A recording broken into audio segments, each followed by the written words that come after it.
Assalamu alaikum, everybody. Welcome back to the On podcast. We are joined today in a pre-recorded format.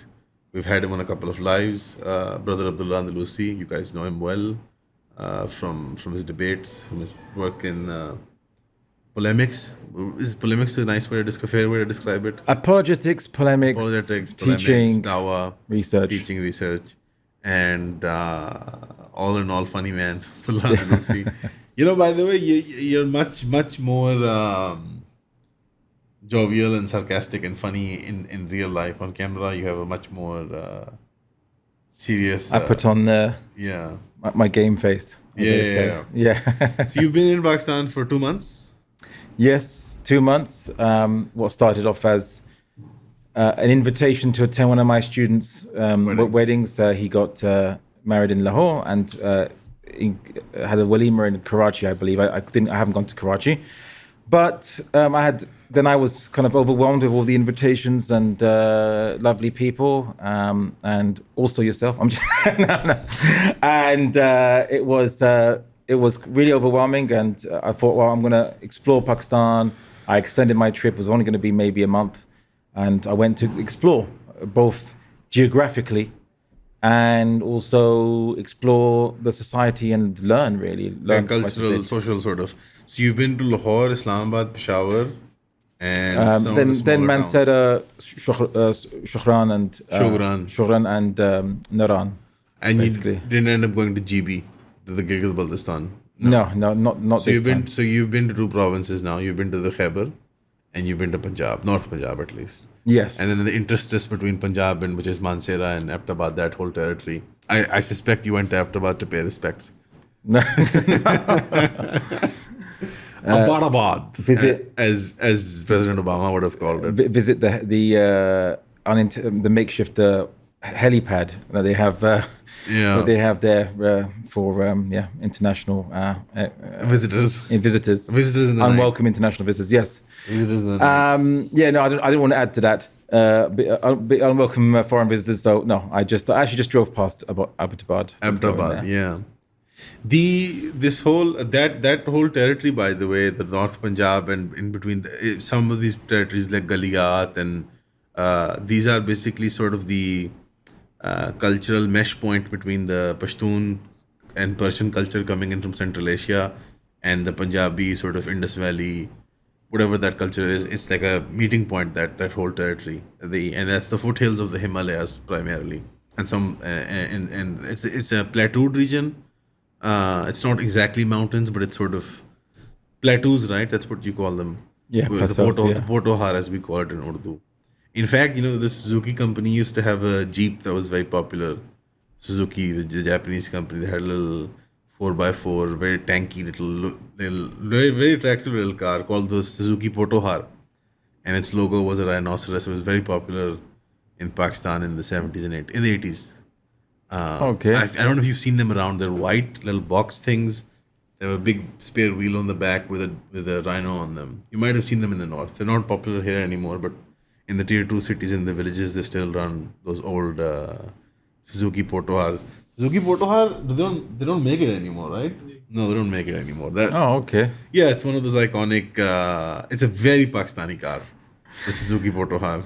I was amazed at how people can even travel up there because the roads are the road infrastructure is absolutely atrocious. Nightmare, potholes at one point becomes the norm, not the exception. Did you take the Abbottabad motorway? I did. As much motorway as I could find, and then all the way as I was going, then as I go to Shukran and Naran and so on, then it becomes it's a nightmare. Then it's a nightmare. Then I don't know why they do that, because for some of the other tourist destinations where you have in the north, where you have an influx of tourism, they have improved some of the highway networks. Some of that happened under CPEC. And in terms of motorway and inter-motorway connectivity, and some of that happened just throughout different governments, trying to improve tourism or whatever. But some of these areas, like you mentioned, like the Shogran or some of the Galiyat access points, like I don't know, you've been there on the side of Murray, which is like you've been to Murray for a day, yeah. Did you go to Nathia Gali or Ghoda Gali or Khaira Gali, any of these, the Galiyat, they're called the streets? there's some hill station areas where they have Catholic schools from the British. Oh yes, I saw the churches. Yes. Yes, there's a lot of those were hill stations that were very well maintained in the British times as summer homes for British officers and holiday homes, and they would have boarding schools for boys and girls in monasteries or in Catholic churches. They still have the sisters, the nuns still run those campuses, and they were popular up into the 80s and 90s, but now they have lost some favor because of the rise of the private school of English medium education. But they're still very popular and respected in certain circles to send your daughters or sons to, so that they can be bullied. Well, by at nuns. least the teachers wear hijab, so that's Technically. So you've seen a fair bit of the.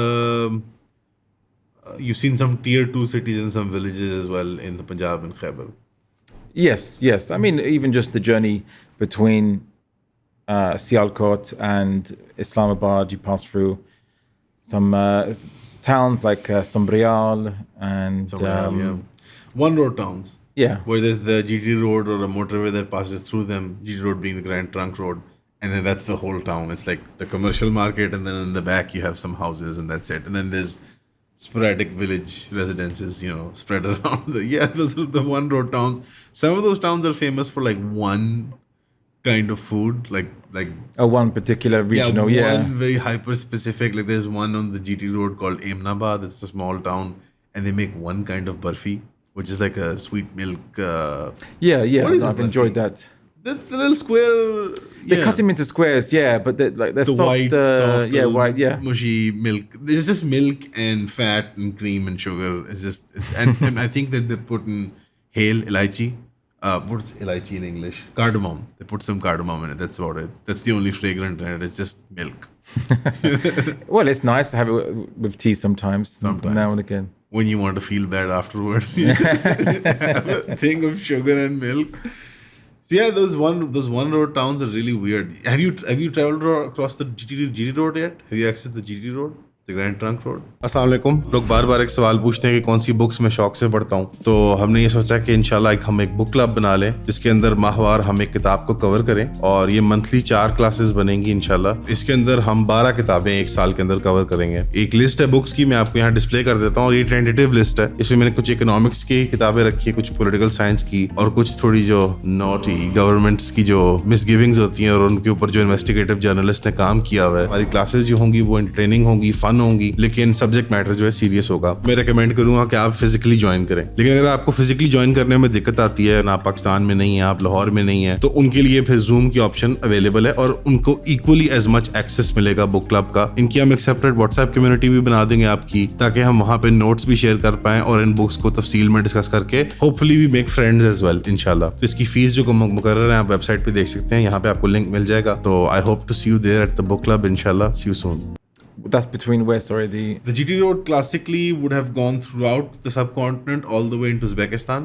It was built by it was an old Silk Road network that was inevitably made. I wouldn't say it was made into a strata with like caravanserais and with actual cobbled pavements by Sher Shah Suri, the Afghan Persian Afghan king.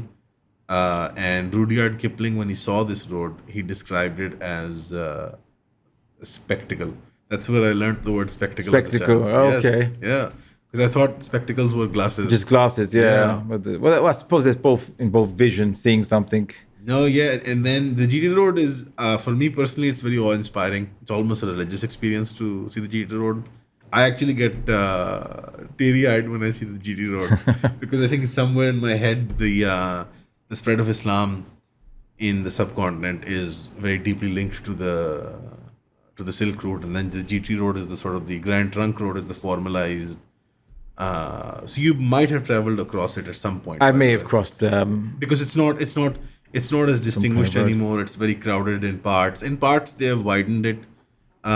In fact, some of the critics of the IMF and the liberal borrowing regimes, the developmental loans that we take, which are complete nonsense, which we use to build the motorway that you traveled on. Some of the complaints were that why'd you do that when you have this straight road? Just widen it. Just make the GT road the highway. Why would you make a separate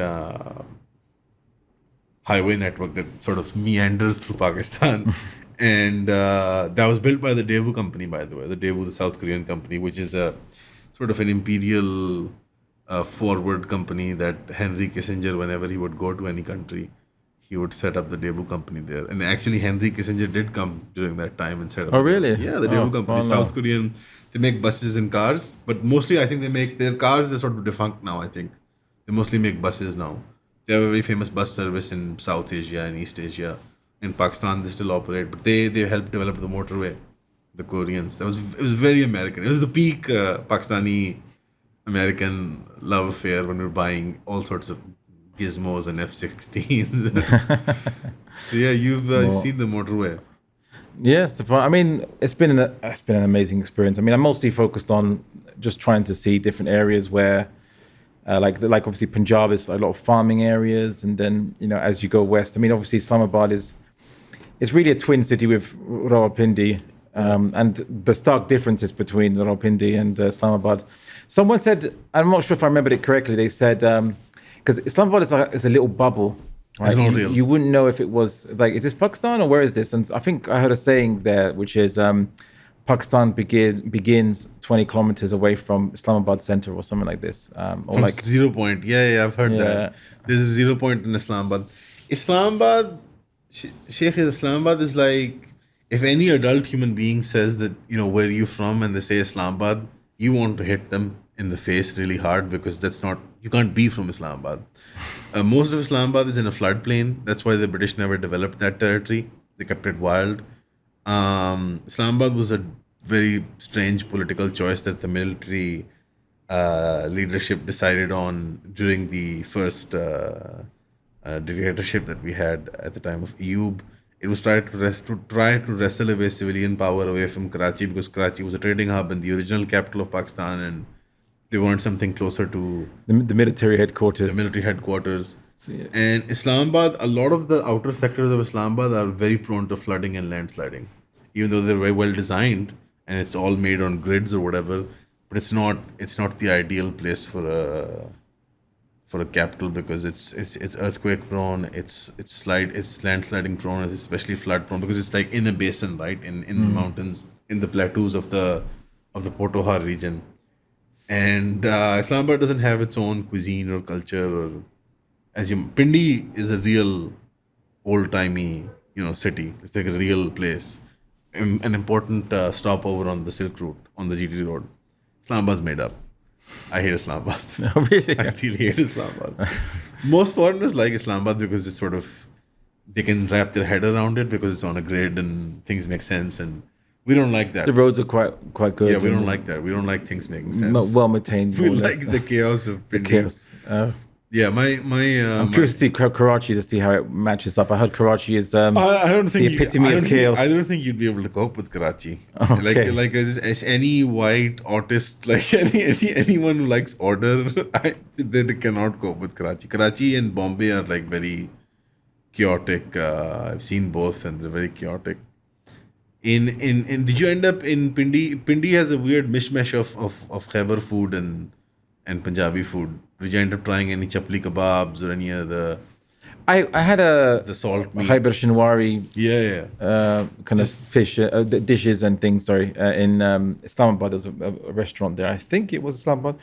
It was very good. The meat was amazing, and of course, when I went to Peshawar, which it kind of reminds me. I mean, people have said it's the Wild West in Pakistan, and it is the west of Pakistan too. It is. And strangely, and people have said, "Oh, I see what you're talking about."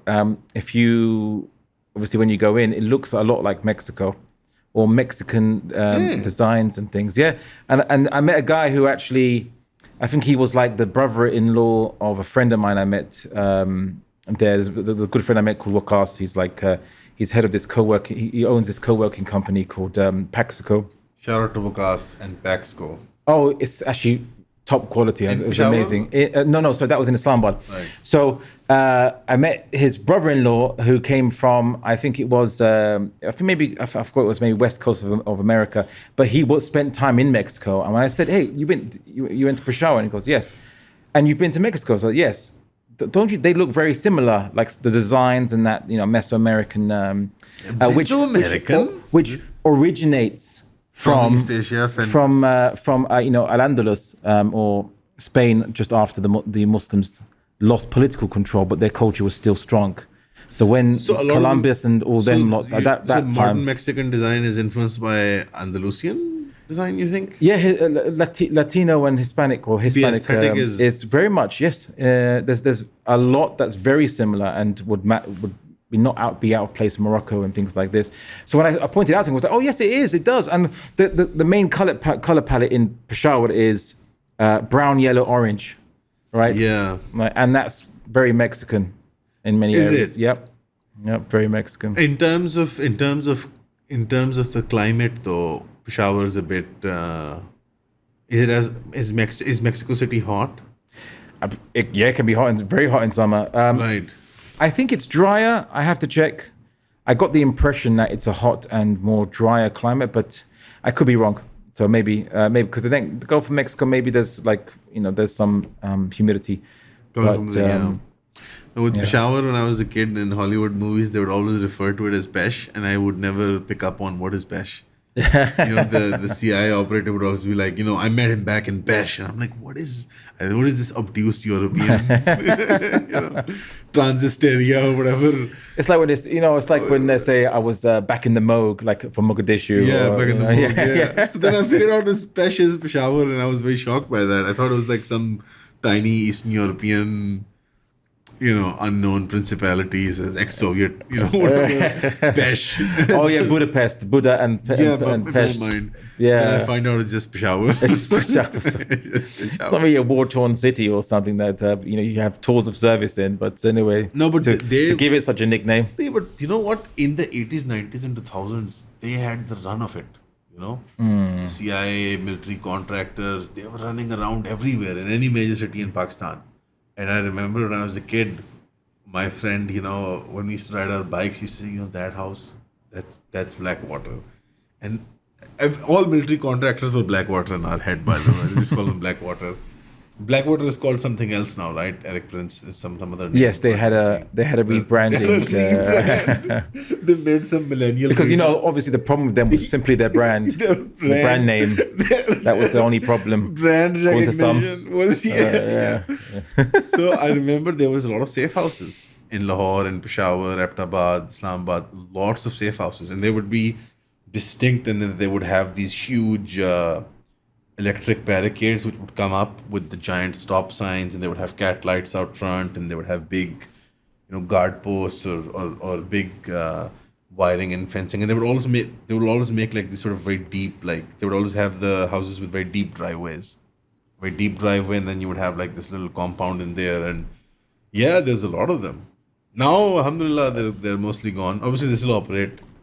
But it was fascinating in Peshawar to see let's say the Peshawari Pashtun, who are different to the Pashtun in KPK around Naran and Shukran and Mansala, which, as you said, I think you told me before, they are Hind co-speakers, and they are Pashtun technically. Some of them are, and some of them are Hazara. Yeah, in the Mansehra region, there are also the Hazara people who I think claim a Mongolic descent, and they do have East Asian features. Yes, I didn't actually see any of them. I saw obviously what people would refer to, what they refer to themselves as Pashtun, but Hindko speakers. They looked different from the Peshawari. They're darker, yes. Yeah, so there are Afghan tribes like Jadoon that settled in those territories.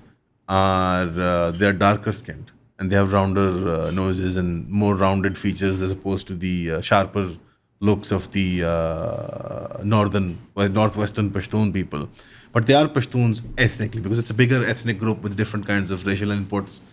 Then there's a third category of people in that territory, the Pahadi people, who are a Punjabi. They speak Potohari, which is an adjacent dialect of Punjabi. Mm-hmm. And so that's the farthest point they will be at. And then Abbottabad and Hazara sort of, you have a Hazara belt, and then you have a mix of Pashtuns, and then you go totally Pashtun when you enter into the Khyber. Yeah, it's a weird eclectic sort of. It's interesting. I actually find it absolutely fascinating. And the scenery in Mansehra, I went mountain hiking, the Siran Valley. It was absolutely stunning. And I also went to maybe 2 weeks before that. I went to Batakundi. I went to Babul Pir Top, or if I Babul Sir Top. Babul Sir Top, that's it. Yeah. And yeah, some really. I mean, You also went to Jheel Saif al Maluk, right? yes, the lake. Yeah. It's actually it's very amazing. I think it's only spoiled by now. There's a lot more people coming, and they've a lot more, let's say, shops catering to internal tourists, Pakistani Right, internal yeah. tourists, and a lot more litter. But generally, it's still quite an unspoiled beauty, and There are in many parts. Yeah, there are. You many have to parts of really that go lake. with one of these adventure type guys. Next time, inshallah, these adventure type guys really know these hidden spots where tourists don't go, like really untouched, sort of like a cavern with with fresh water in it. People go bathe in it. Very secretive. There's a lot of these spots because I think most of our touristy areas are unexplored. It's just sort of the main areas where the roads go, and then everything else. A lot of different hiking and camping expeditions in the private sector. They go take tours to these places where people don't usually go. Did you end up going to the Deosai plains? I don't think so. No. There's too much to Did you see. see a brown bear? Did I see a brown bear? No, I did not. Thankfully, perhaps it's. Did you see a honey bear, the sun bear, the one with the crest, the white crest? No, I didn't see any bear at all. Quite thankfully, actually. Did you see any jackals? Lot in Islamabad and that territory.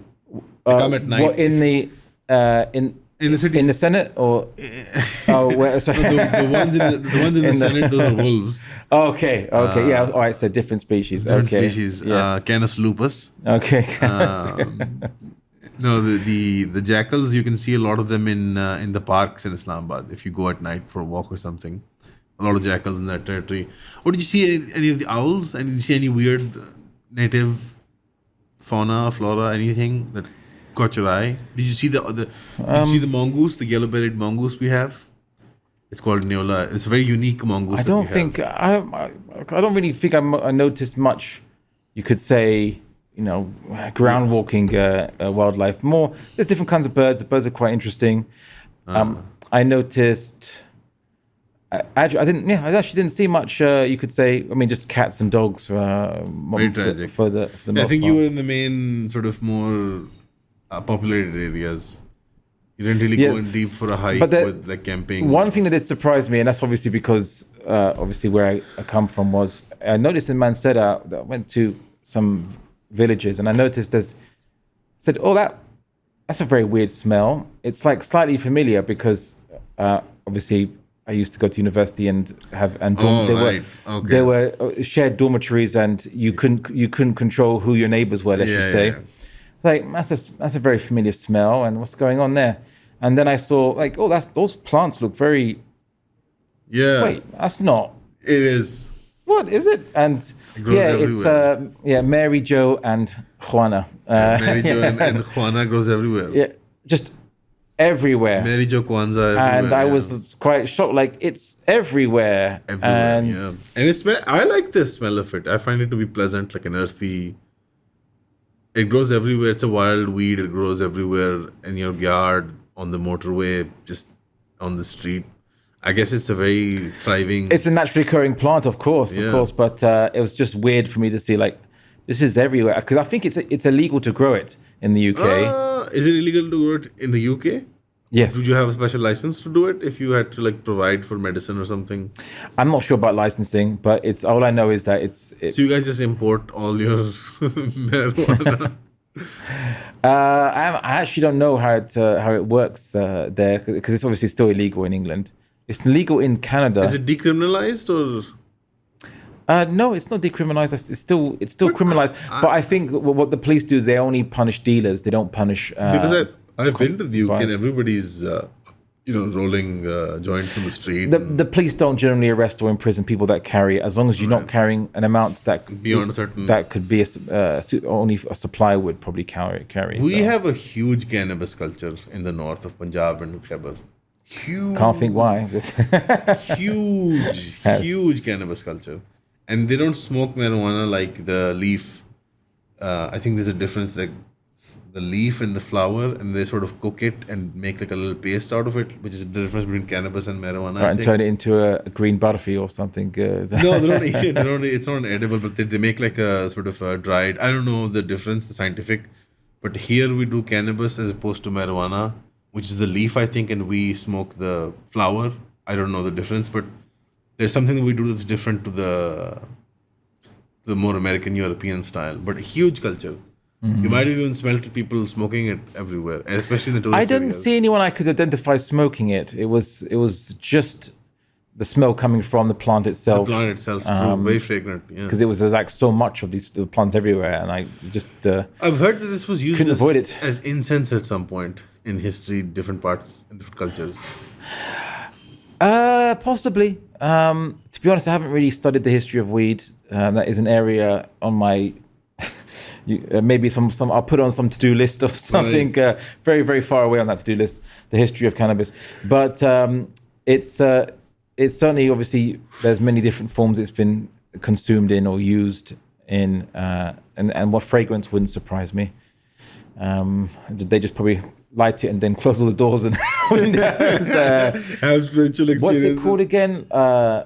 Something oven. Hot boxing or something. Yeah. Hot boxing, yeah. The Dutch oven. I forget the term of it. Dutch ovens is something much ickier. Dutch ovens is when you fart under the covers. Oh, really? Really? Oh, okay. Because Dutch food. I thought, because you know what? I thought in my head that, because it's legal. It's completely legal to have cannabis in the Netherlands. So that was a good assumption. So I thought, is that what it refers to when people just go inside a room, light it up, and that's Dutch it? oven is specifically, I think, because like their food is like cheese heavy. It sort of stinks fish and cheese and. Oh, and so they use the cannabis to balance out the smell. No, I don't want to speculate on the finer details of Dutch culture or flatulence. But anyway, So basically, it was really, really educational time coming to Pakistan. As I told you, maybe in the last podcast, I've been mostly exclusively to Arab Muslim countries in terms of my visit of Muslim countries. And this is my first non-Arab country, and inshallah I plan to go Turkey and I plan to go Malaysia. Inshallah. Iran, I might have to delay that somewhat recently. Maybe I need to get out the area before more wars happen. I feel like I'm bringing some kind of the pestilence wars and to the plague and war. I left my horse in Sialkot. Anyway, and Black Hood. No, it's so this is the situation, was that I used this opportunity to really kind of study Pakistan and the culture and the people, and of course, inevitably, I got into a number of arguments, and I noticed a number of issues where people say they'll do something, or they, in terms of a professional capacity. So if I purchase services, i.e. hotel or a taxi or anything like this, or go into a bank, things are not as straightforward, and people will not deliver the contractually obliged requirements that was promised before money was exchanged. And I've noticed that there's obviously an inefficiency in services. People kind of do, in essence, a bare minimum, if that, or even less than a bare minimum. There's a lot of lazy thinking I found, where people they go, okay, yeah, you explained enough, and then they get it wrong because they didn't hear the full explanation of something that was the case. And there was just something happened just obviously before we got into before I saw you, where I gave a taxi person 300 rupees for the fare. The fare was just under 300 rupees, but all right, it's fine. And he complained that one of the notes was singed, and so therefore the bank wouldn't accept it, which is strange, because in England, as long as it's not a fake banknote, it's a real banknote, that's the case. They can exchange it. Yes. That's the point. They will exchange it. And I left that money in his hands, just in case. And I said, well, look, I don't have any other change. I only have like a 500 note. And he goes, well, I don't have any change. I said, well, I'm not going to give him a 500 note. I was sensing there's some games or shenanigans. I said, okay, I'm going to go inside here and find some change. And I found someone, and I explained, I just want change for 500 because there's a taxi person outside. So I just want to change for 500. So like, I want the change. So then they go, oh, we'll get the change. And they go out, go away. And then they come back and say, here's your change. And it's less. It's like 350. Or then he gave me the 450. So it gives 400 basically. And I was like, I gave you 500. Was 400. Oh, you said it's for a taxi. So I went out and gave that taxi the missing 100. Yeah. It's like, well, now the taxi is driven away with 400 rupees. And he just drove. He was like, oh, that's it. Yeah, great. And then when I called him on the app to say, hey, give me back the singed note then, the very least. And he said, oh, I don't have it. I gave it to you. Oh, actually, he didn't say it to me. He said it to the other guy because he was speaking Urdu and I got someone else to help me. I don't have it. I gave it back to him. And then that argument, and then I showed the guy, look at my wallet. Where is it? And once he said that, and he goes, oh, sorry, it's magically just underneath his seat. I found the singed note. And he still didn't come back. So that's like one example. Another example I was telling you about was I went to Peshawar, went to a bank and put my card in the machine, and machine at the card because it froze. The machine just froze. Happens, yeah. I waited, pressed all the buttons. I began to record it so I could, I'm pressing the buttons, nothing's working. Okay, fine, it can happen. The bank's open, alhamdulillah, that's right next to it. I go into it, speak to a manager, say, my card's stuck. Could you get it out and give it back to me? So he goes, all right, wait there. So I sit down. He goes to the bank, to the ATM, and comes back a couple of minutes later. So speaks to a second manager, and the second manager approaches me and says, sorry, sir, we didn't find any card in the machine. And I'm like, it's in the machine there. I've put it in. It didn't come out, so it's in the machine. And then they got, I think they got like a lady that was working there. Maybe, I don't know why they used her. I think because the second manager could speak English just fine. And she comes to me and goes, I'm sorry, sir, there's no card in the machine. There's nothing we can do. And I say, it's not in my wallet. And she goes, well, just check your wallet. Maybe it's in there. It's like, I don't want to be in the bank for fun. I'm not like, hey, I just want to chill in the bank and wait to get a non-existent card or a card I already have. I just want I'm not asking for money. I'm asking just for my card back. Would be pretty useless if I already have my card. Would be pretty pointless. So this basic logical thinking just didn't occur because they looked at the machine and didn't bother to look properly because, again, the laziness, bare minimum, less than minimum. Maybe the technician. So just to resolve it, they'll just tell me. Maybe the technician is not there, and they're like, yeah. Yeah, whatever. As if I'll be like, okay, I'll just walk away. I guess I'll just go away in this country where I don't speak the language without my credit card. Yeah. So I say, look, well, there's a camera in there. Look at the camera. So I demand it. So all right, fine. They look. I said, look in the camera. My card's in the machine. Or I'll call the police. Because I've heard of a guy going into a bank and robbing the bank. I've never heard of a guy going into a bank and the bank robbing him. All right, that's a first. Welcome to Pakistan. Okay. No, it's not only Pakistan. In other Muslim countries, unfortunately, and like the Arab ones, it's and the global south generally. You get the same service. This is where I disagree. It's actually common, and there's a reason why, and I'll get to that. Why that all these shenanigans happen in the Muslim world. So Muslim world or just generally the global south? Well, I can't speak for Malaysia or Turkey because I haven't been to those countries yet. And to be honest, obviously, I have to, give them leeway until I go there and I see it for myself. Malaysia is very competent, by the way. I've heard, yeah, okay. I mean, I've heard Turkey too. They don't have the same issues that other Muslim countries do. There's because Istanbul or like the main areas, because of tourism, I guess there's a scamminess, obviously, and this is not something that I don't even think it's a moral judgment. If you go to a highly tourist, densely packed area where there's a lot of tourism, non-violent scamminess is. Violent scamminess would be like gunpoint muggings or whatever. Non-violent scams like gypsies trying to get you out of your wallet or something. This is. I know, but like there are many high tourist areas in the West, and you don't see. I mean, yeah, you might have pickpockets. That's actual thieves, but you don't have, let's say, the locals or the local shops trying to scam you. I didn't have any experience with Turkey and scamming. I'm just going off of. Okay. So I was there for 2 weeks. Not one. Oh. Not one. If they wanted to upcharge me about something, they would say, you should really give us some extra money, and you can get this, and you can get this, or our service has been so good. They would make it quite obvious. Like, so for example, I was buying a SIM once, and the guy was like, you're here for 2 weeks, so you might as well get this, and might as well pay for this package as well. I didn't need all of those packages, but upselling is like, It's not really a scam, is it? I have the choice to choose not to transact or whatever. And in the case of certain taxis, I had one incident with a taxi guy where he was getting stuck in traffic, and he was like, "Why don't you walk up to the?" I think I was going to the Suleimania Jame, and there was a lot of traffic, and it was a very uphill sort of thing. So I was like, might as well take a taxi. It's 20-30 minutes from where I am right now, in terms of walking. So I'll just take a taxi. And when he got stuck in traffic and he realized that he had an exit coming up, he was like, "Why don't you walk the rest of the way?" I was like, "No, I've paid for the full thing." So he was annoyed for like 2 minutes, and then he took me there, and it was fine. That's about it. I didn't find them to be scammy. Malaysia, though, not scammy, very efficient. Turkey was efficient, kind of scammy. Like as a tourist hub, sometimes you would get like a scammy vibe. I didn't get scammed or have any scams done to me or attempted with me, but I've heard stories and I've seen peripherally. I could see things. Malaysia, not even scammy, just efficient, very like humble.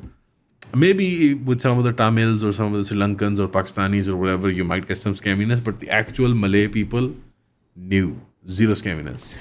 I mean, yeah, like I saw videos, quite a lot of videos of tourists and people going to like India, and again, there's like tons of scams and things happening against them. And yeah, India's pretty bad. I've been to India; it's pretty bad. And I mean, there was I think a video that I think everyone's watched where this Liverpudlian boy. Or young man anyway, goes to India, spends a month and a half there, crosses the Wagah border into Pakistan, and as soon as he crosses, he goes on a massive rant about how much he hates India and never wants to go there. And then within 1 hour, he says, Pakistan's so much different. And as I said, generally hospitality, generally the humbleness of Pakistan, that's what I've encountered. It's not in the interpersonal relationships, interpersonal kind of encounters I've had with people. Professionally. It's the professional or lack thereof in my service-based interactions. And when I was in that bank, I had to insist, look at the camera. And this is the thing.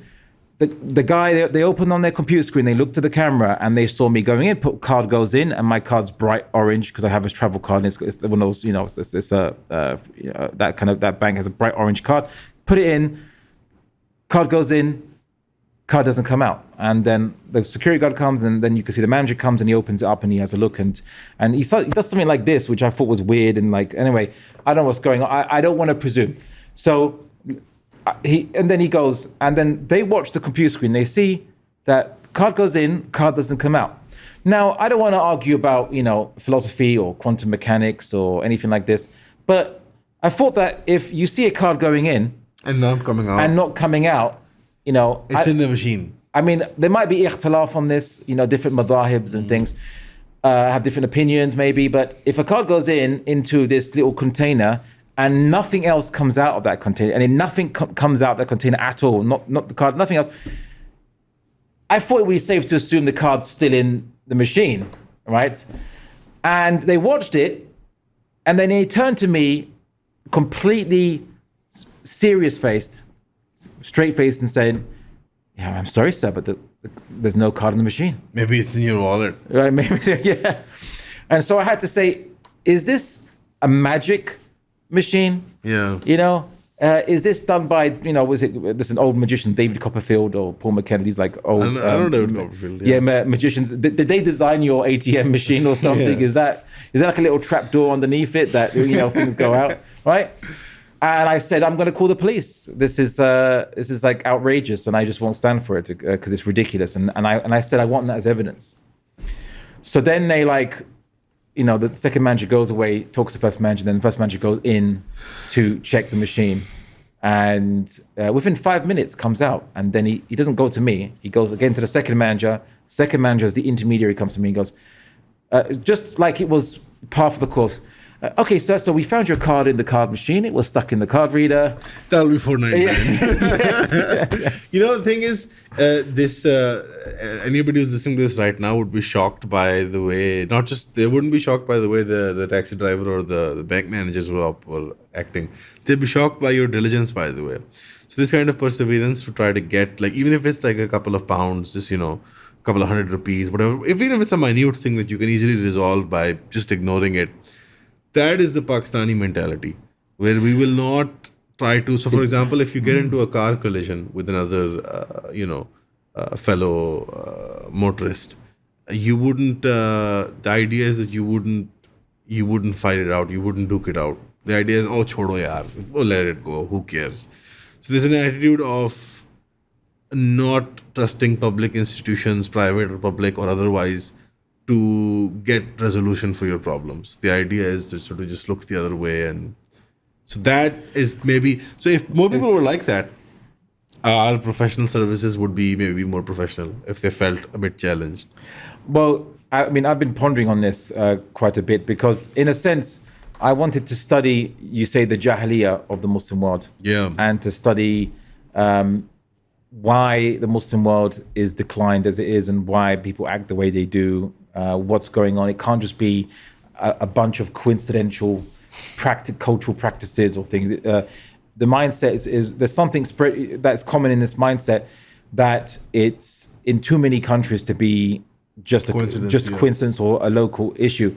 And so what I noticed is that, for example, in the West, like in this case of the taxi driver, if he had simply accepted the 100, or let's say I got the change and if I personally went up to him with the change, because he was being patient or waiting or whatever, I might have said, here you go, keep the extra 100 as a tip.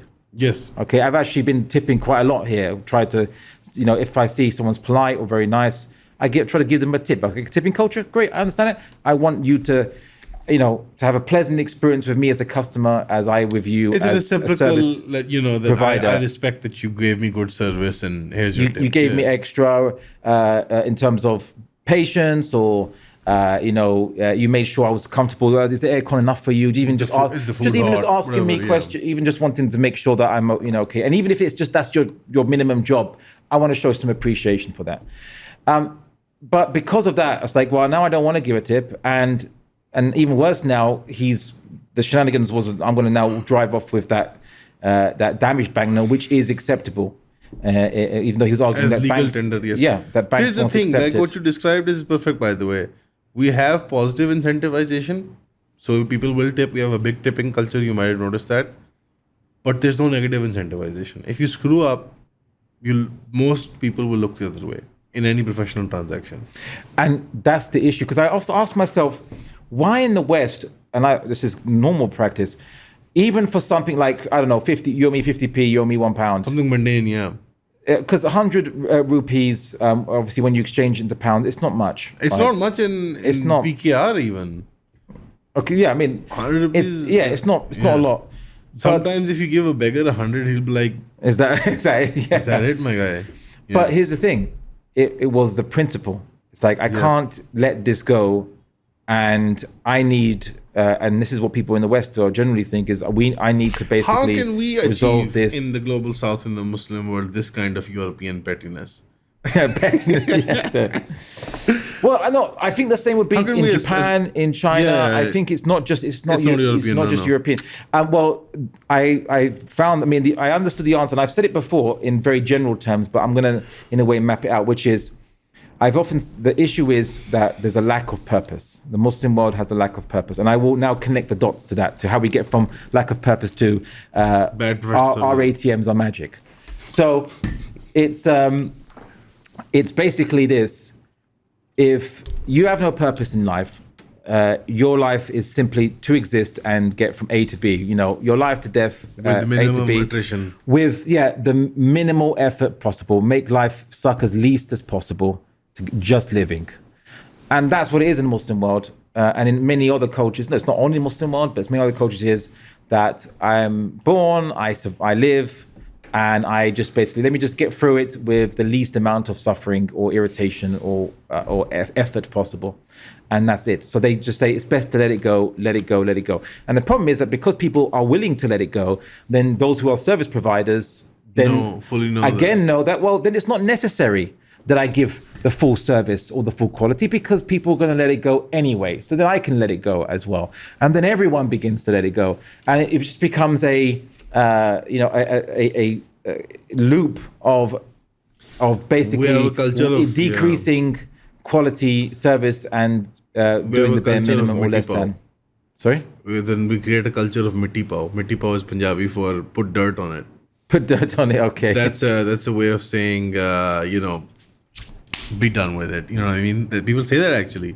Like if you and I are arguing about haggling over a thing or a transaction or a professional service, one of us will turn around and that's the trump card, which is like, oh yaar, mitti pav. Yeah, put dirt on it. Who cares? And the other one is, oh roti khao yaar, roti kholo.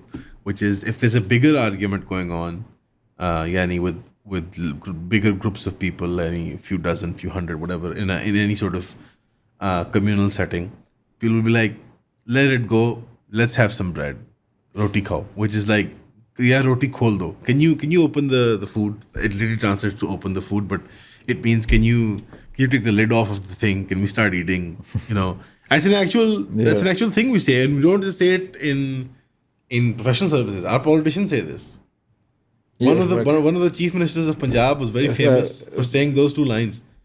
Whenever there was a political conflict in the province, he would say mitti pav, and he would say, whatever you do, roti shoti kha ke jana. Whatever you do, regardless, have some bread with us. Roti shoti is like what do you call those words when you just add them? Like it's a very Urdu Farsi thing where like pani is, it's just a rhyming word that doesn't make any meaning. Oh, okay. Pani, I actually forgot the name of it now. Yes, yeah. I get the thing. I actually forgot the term of it. If I would say food wood, have some food wood. Like what is food? So he would always say, whatever you do, regardless, roti shoti kha ke jana.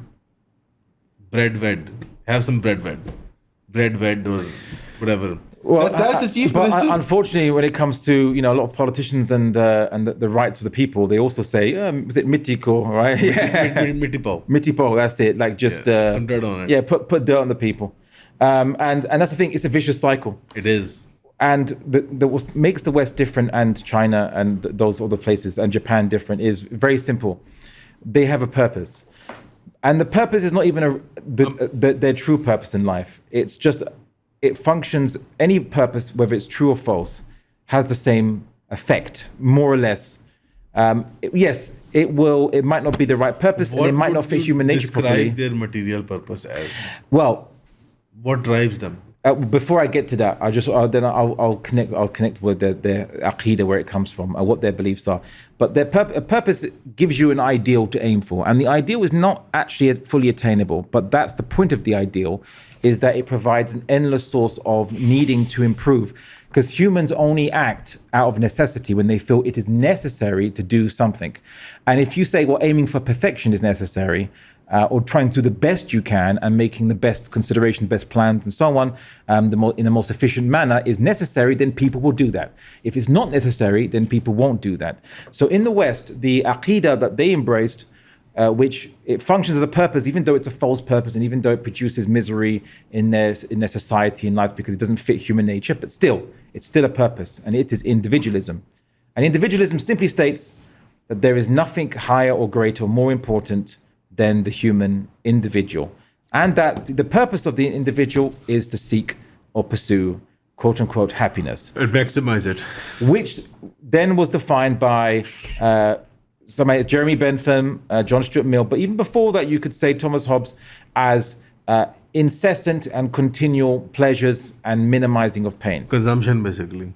So then once they had that as an ideal, maximization of pleasure, regardless of where the pleasure comes from and what it is and its consequences on your psychology or what the issue that is, all the pain, we're going to minimize pain and suffering as much as possible, as we define it, and maximize pleasure and enjoyment as much as possible.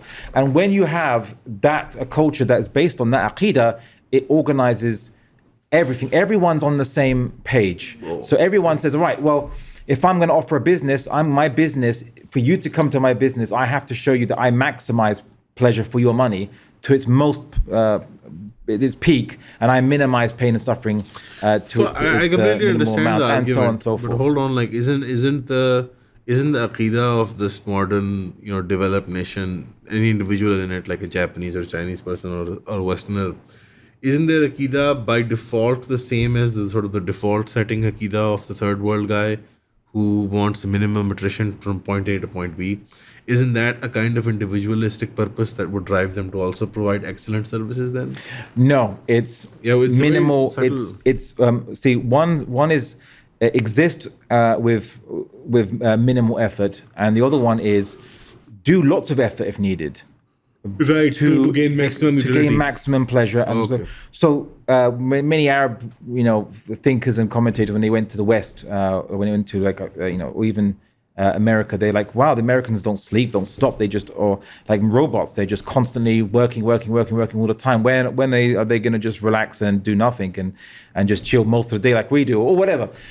Because you're not surely you're not enjoying life if you're always working, but they get a satisfaction from their work. They get satisfaction, professional satisfaction, because I'm having a reputation for being efficient, and that reputation brings me pleasure and joy, because then I get more income, I get more demand for myself, and I build up more money and more wealth, and I can then invest that in more things, what have you.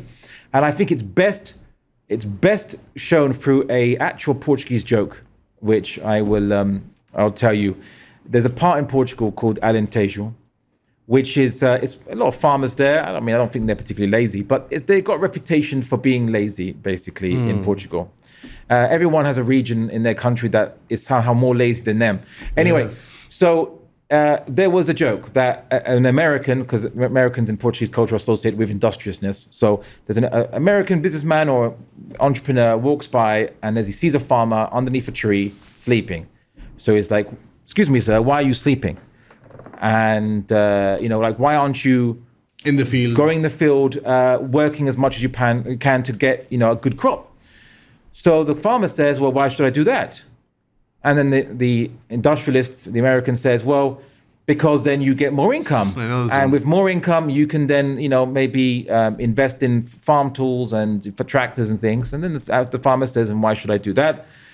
"Well, because then you can then farm more efficiently, produce more output, and maybe you can maybe buy more land and have a bigger farm." And the farmer again says, "Why should I do that?" "Well, once you have a bigger farm and you have then even more output, you can have extra money, you can then hire laborers." And then the farmer says, "Why should I do that?" "Well, then these laborers can work for you, and then you can just, relax and enjoy the profits." And the farmer, then the farmer said, "So why should you do that?"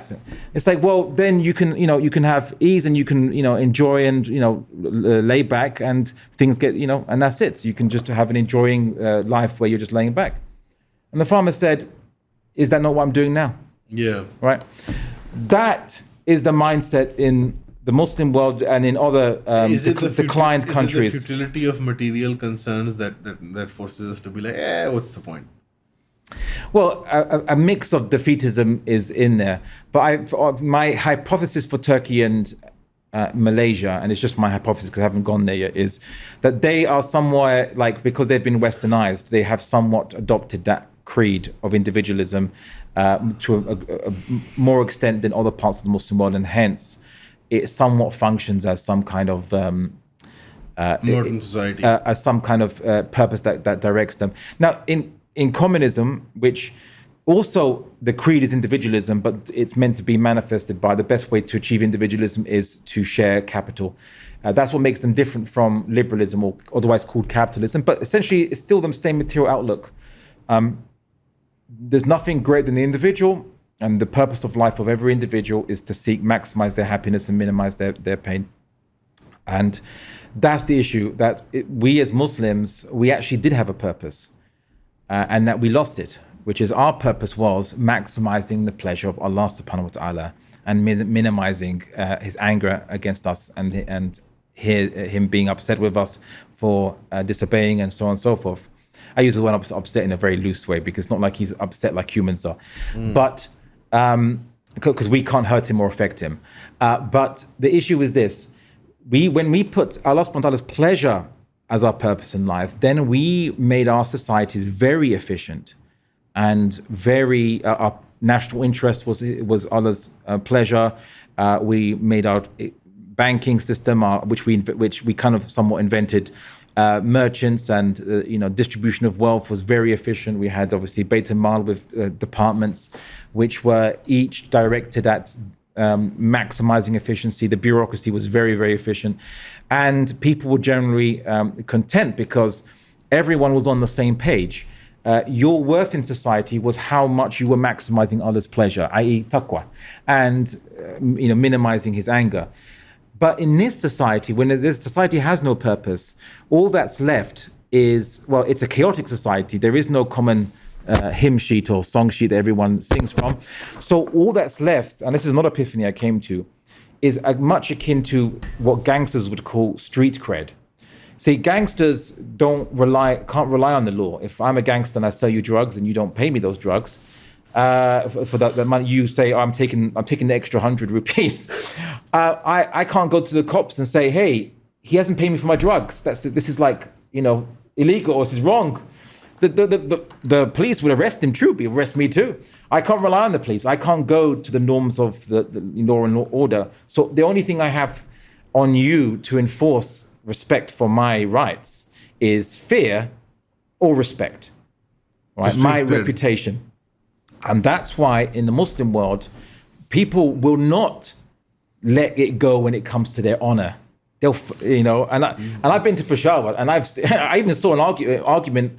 It was very heated with a crowd of people, and one guy was waving a pistol. Anyway, I actually saw that. I was like, what? And one of my Pashtun friends was like, that's just normal. In the summer, I was like, what? Okay, that's... Anyway, there's no compromise. It's an old world kind of like, I'll compromise on transactions, but I won't compromise on this abstract dignity or honor. Yeah. And of course, that's why we have corrupt politicians in the first place, because corrupt politicians in this game, you could say, in a society with this set of rules, they're behaving totally rationally, which is, if you're the leader, you want to be obeyed by the influentials. So you pay them, you make sure they have lots of money for them so they stay on side with you.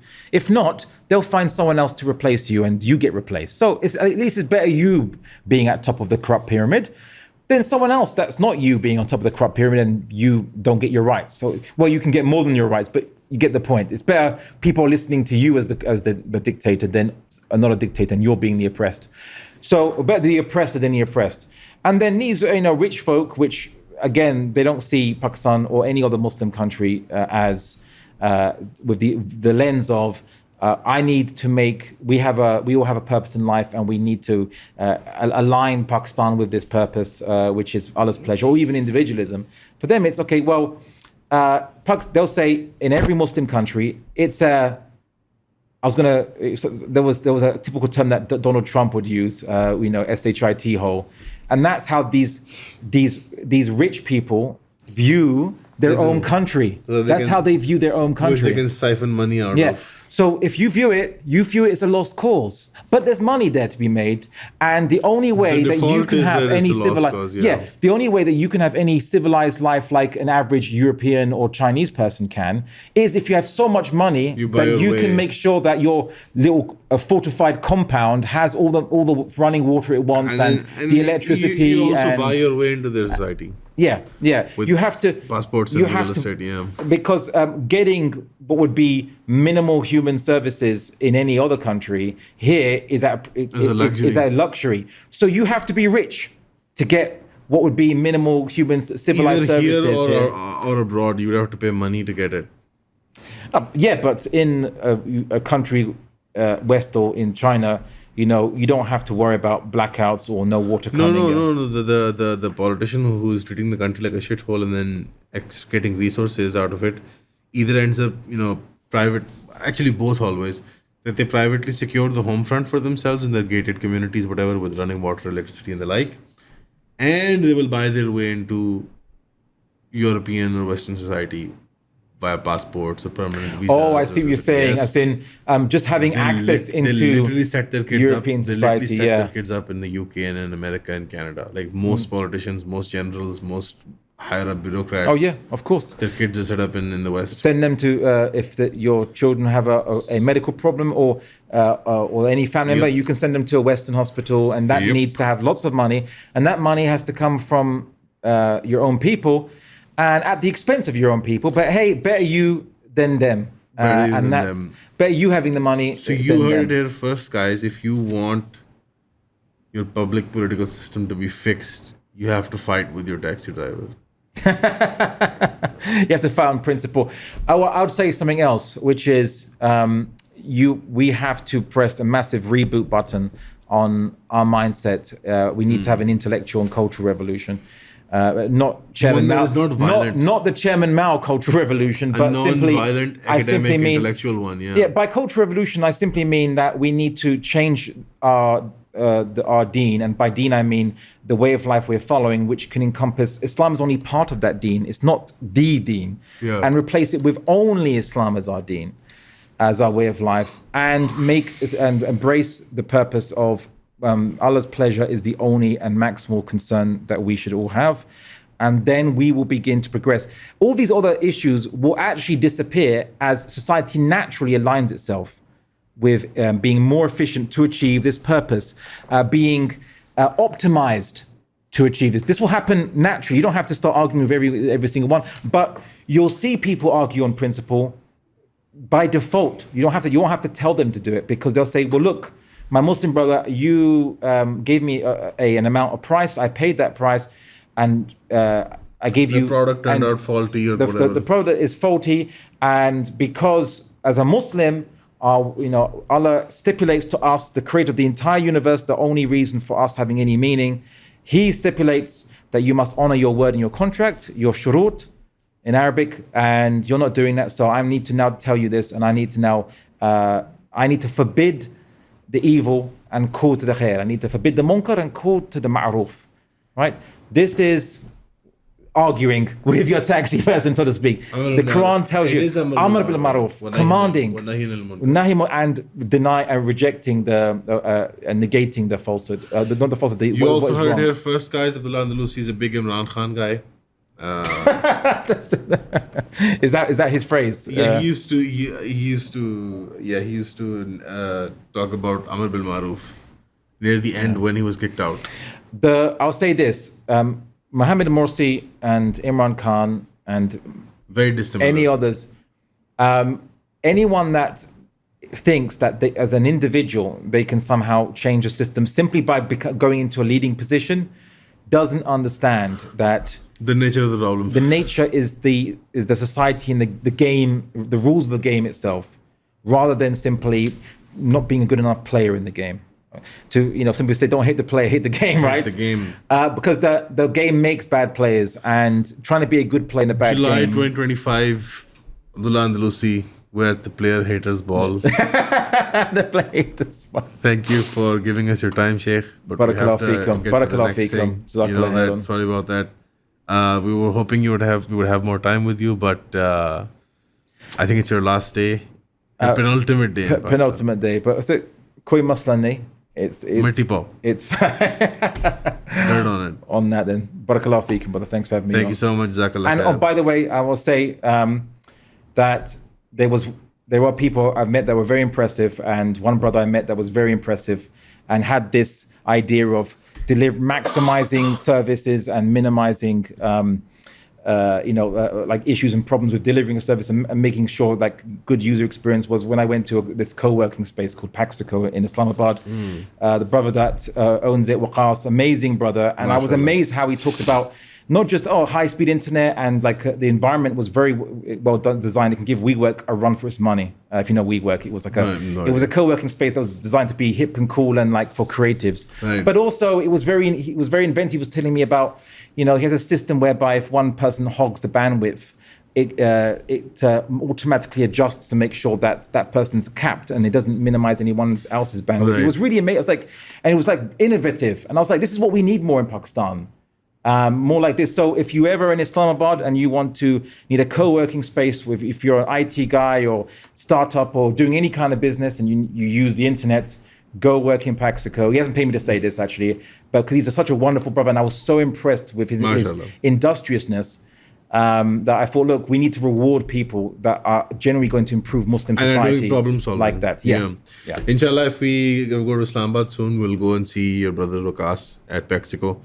And yeah, no, it's always a happy accident to run into these kinds of things and see someone actually solving problems and trying to innovate. And I think it's something that is a positive change that people can be on the problem solving side, simply for the sake of problem solving. Just don't focus. I'm not trying to focus on the negative. I actually have seen the positives, and I want to encourage them. So, all right, thank you, everybody. Bye bye. barakallahu feek.